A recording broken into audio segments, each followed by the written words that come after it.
எனக்கு நானே நீதிபதி. இந்த படத்தில் ஒரு ரிஸ்கான காட்சி. விஜயகாந்தை 2 பக்கம் கயிறு கட்டி பெரிய பாறாங்கல்லோடு இழுத்து பிடித்திருப்பார்கள். கழுத்திலேயும் ஒரு கயிறு கொடுத்து பின்பக்கமாக விஜயகாந்த் அவர்களை இழுத்து பிடித்திருப்பார்கள். பெரிய கிரேனில் பாறாங்கல்லை கட்டி அதை நகர்த்தி கொண்டு வந்து விஜயகாந்த் அவர்கள் மீது மோத விடுகிற மாதிரி காட்சி.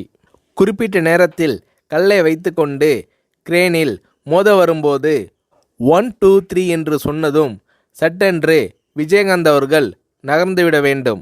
ஸ்டண்ட் மாஸ்டர் சுப்ராயன் விஜயகாந்த் அவர்களை மறுபடியும் எச்சரித்தார். ரிஸ்கான சீன், ஜாக்கிரதையாக இருக்க வேண்டுமென்று விஜயகாந்த் அவர்களிடம் ஸ்டண்ட் மாஸ்டர் சுப்ராயன் கேட்டுக்கொண்டார். 1 2 3 சொல்லி முடித்ததும் மயிரிழை வித்தியாசத்தில் விஜயகாந்த் உயிர் தப்பினார். ஏன் சார் டிலே பண்ணிட்டீங்கள் என்று ஸ்டண்ட் மாஸ்டர் சுப்ராயன் விஜயகாந்த் அவர்களிடம் கேட்டார். பாறை அருகில் வந்ததும் கடைசி வினாடியில் ஷார்ப்பாக வெளியே வந்தாதான் காட்சி யதார்த்தமாக இருக்கும் என்று விஜயகாந்த் ஸ்டண்ட் மாஸ்டர் சுப்ராயன் அவர்களை சமாதானப்படுத்தினார். இப்படி ரிஸ்க் எடுக்க தயங்காதவர் கேப்டன்.